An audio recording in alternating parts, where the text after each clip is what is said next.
Booker, Harris redefine black presidential candidates. Cory Booker talks frankly about racism as he campaigns, pointing out how the dark.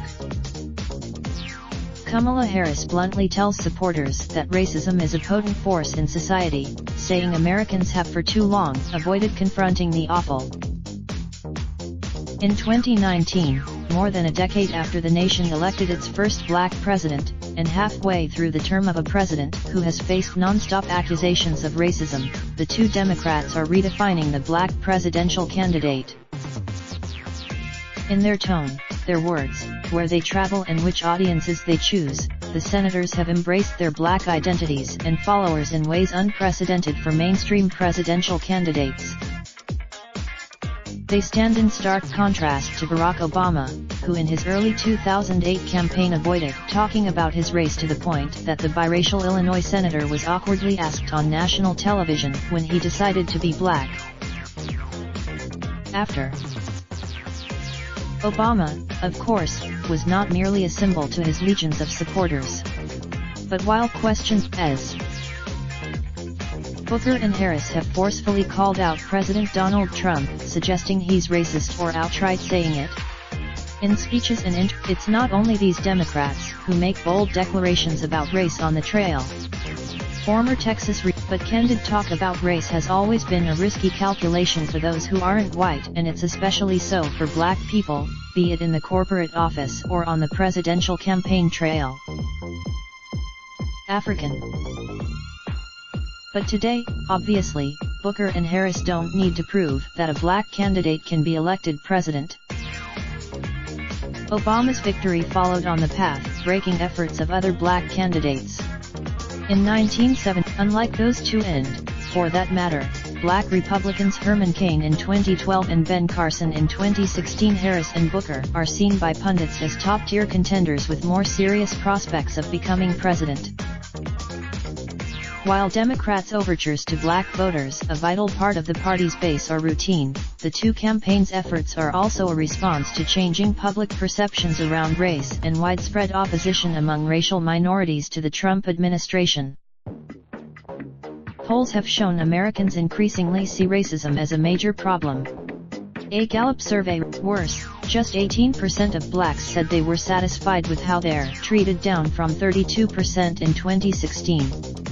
Trump's approval. Booker and Harris are betting that a wide variety of Democratic primary voters, tired and angry after 2 years of a president whom civil rights groups have routinely denounced for stoking racial tensions, will be energized by embraces of identity politics and declarations of racial pride. Their biographies: Harris, the biracial daughter of immigrants who made her name as a Bay Area prosecutor, and Booker, the son of black executives who became nationally known as mayor of Newark, NJ, have shaped the campaign. 4. Booker, 49, was born in Washington, D.C., and raised in suburban New Jersey by parents who worked for IBM. Harris, 5. Booker often recounts his parents' experience with housing discrimination. It was 19. He's connected that story to a larger theme of unity and fairness across divides, including racial ones. Speaking recently, Harris also often talks of her parents, who met as graduate students during the civil rights movement and gave her a strollers. During her campaign launch in Oakland, she name-checked Frederick Douglass, Harriet Tubman, and the Revelation. Martin Luther King. While telling their stories, Booker and Harris have had to confront questions about race head-on. In some ways, for Booker, who graduated with a law degree from Yale and moved into a subsidized housing complex in Newark after his 1998 city council election, accusations of being an elite imposter using a poor black city to further his career dogged his early political life. When he first ran for mayor of the majority black city in 2002, the longtime black incumbent who beat him accused Booker of not being black. Harris, meanwhile, faced less overt questions about her racial identity as she rose through California's political ranks. Since emerging as one of Harris' biggest selling points, her tenure as San Francisco District Attorney and California Attorney General has also been roundly scrutinized. She touts herself. Voters have noticed the way race is playing out in the campaign. Mark Colston, a Walmart manager from Wilson, North Carolina, spent a few hours of his Las Vegas vacation recently to attend a Booker campaign town hall.